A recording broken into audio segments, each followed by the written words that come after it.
Welcome to the NCJLA scheduling tutorial. This video was created to help you prepare for the NCJLA scheduling meeting, which takes place the second Saturday of December after team registration is closed and conferences are announced. Preparation is essential to your success. So what can you do to prepare?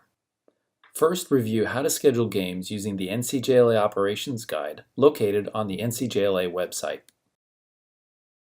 Your next step is to choose what kind of scheduling calendar to use. Some schedulers use Excel worksheets while others prefer printed calendars. Document home field availability and coordinate games with other teams in your club. Determine when you have spring break and discuss with your coaches and managers any potential scheduling issues. You'll want to bring the following supplies: a laptop, the NCJLA scheduling appendix, a document detailing coaches' availability and team preferences, a list of conference opponents and clubs you should travel to, your field availability, and a list of your teams and their specific division, including whether they're a rookie, veteran, or an A division team. But most importantly, bring a friend. Scheduling is a lot less stressful when you have help. Before you arrive, confirm your meeting location and plan your route. Wear your club colors to make it easy to identify where you're from. On your arrival, look for signs instructing you where to go. Expect a lively social gathering with many familiar faces. Confirm your conference, and find a place to sit near teams in your conference. The first hour and a half is used to schedule conference games. Schedulers for both boys and girls programs must only work on their schedules during the designated times. It is also important to note that there are 3 types of teams when scheduling a round robin. Here are some things to consider when scheduling. How many games do your coaches want to play? Do 8U teams only want to play on Fridays or Saturdays? Does your A team want to save tough matchups for before or after spring break? Consider the weather and the type of field you have when looking to host. And do not schedule a game if you don't have a field. You must also take into consideration the officials when scheduling.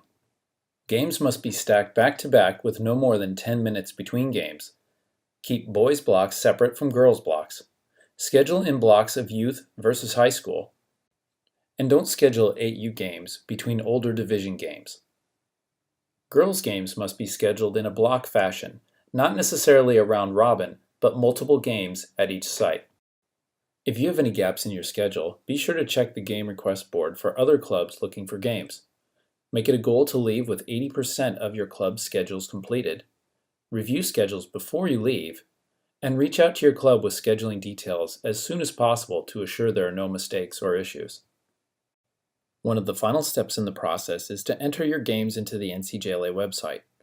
Only 1 or 2 individuals from a club will have authorization to enter games. The scheduler should go to the How to Load a Game page on the NCJLA website for detailed instructions.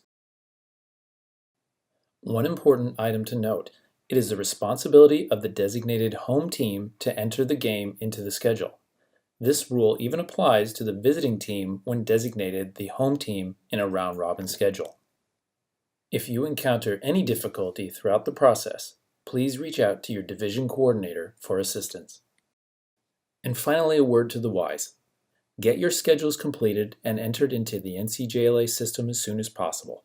After the scheduling window closes, any changes must be handled by submitting a game schedule change form. When experienced schedulers were asked what they wish they had known, they had the following quotes: "Prep your spreadsheet a week in advance." "Survey your coaches before you get to the meeting." "Call the city and ask about facility rain-out policies." "Identify which school district spring break schedule you are following." And finally, mark when the school spring concert or prom will take place. Taking the time to properly prepare for the scheduling meeting will be well worth it. The NCJLA would like to thank you for your participation and commitment to youth lacrosse.